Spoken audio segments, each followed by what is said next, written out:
नमस्कार सगळ्यांना।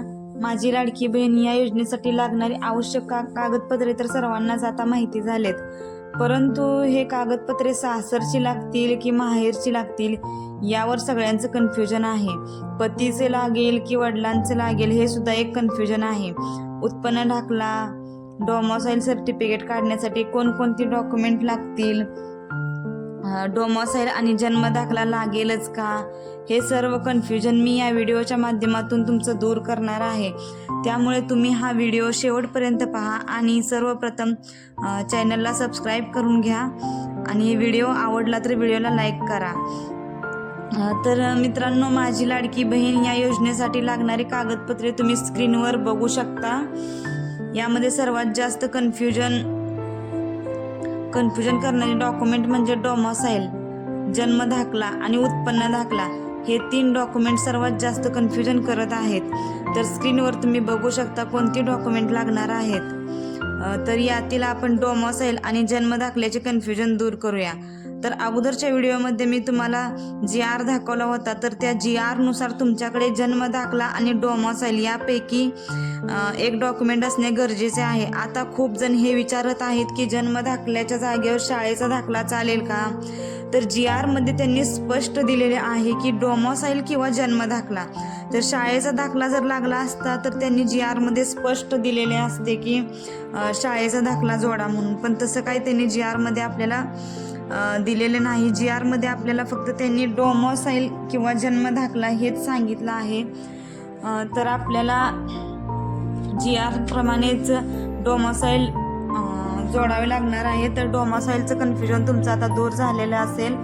तर आता आपण डोमोसाईल काढण्यासाठी लागणारी कागदपत्रे जे आहेत ते बघूया। स्क्रीनवर तुम्हाला दिसत आहे डोमोसाईल काढण्यासाठी लागणारी कागदपत्रे। तर याच्यात स्वयं घोषणापत्र लागणार आहे, जे तुम्ही सेतू केंद्रावर गेल्यानंतर तुम्हाला मिळेल। जेव्हा तुम्ही डोमोसाईल काढायला सेतू केंद्रावर जाणार आहे तेव्हा स्वतःचा शाळेचा दाखला, रेशन कार्ड, आधार कार्ड आणि तुमचा एक फोटो आणि रहिवाशीचा एक पुरावा म्हणून तुम्ही लाईट बिल, मतदान कार्ड, रेशन कार्ड यापैकी कोणतेही एक डॉक्युमेंट घेऊन जाऊ शकता।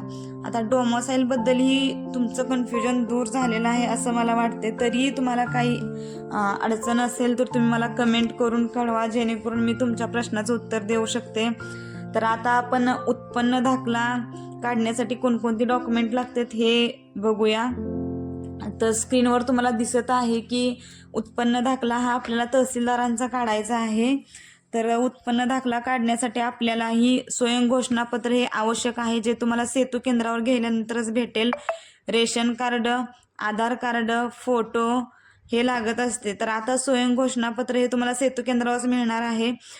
रेशन कार्ड हे लागणार आहे आणि एक महत्त्वाचे म्हणजे रेशन कार्डमध्ये तुमचे नाव असणे आवश्यक आहे। तुमचं स्वतःचं आधार कार्ड हे आवश्यक आहे, तुमचा एक फोटो आवश्यक आहे। एवढे डॉक्युमेंट घेऊन तुम्हाला उत्पन्न दाखला काढण्यासाठी सेतू केंद्रावर जायचं आहे।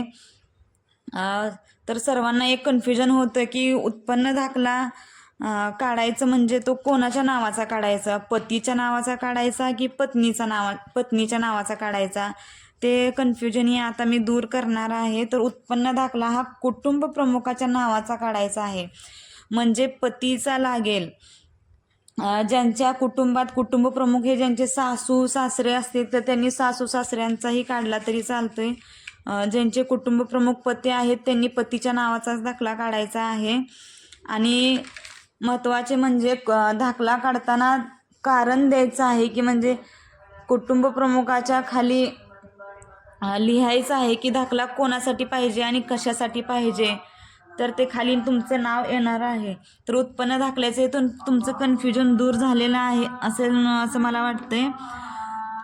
तर तुम्हाला व्हिडिओ आवडला असेल तर व्हिडिओ शेवटपर्यंत बघितल्याबद्दल धन्यवाद। व्हिडिओला सबस्क्राईब करा, धन्यवाद।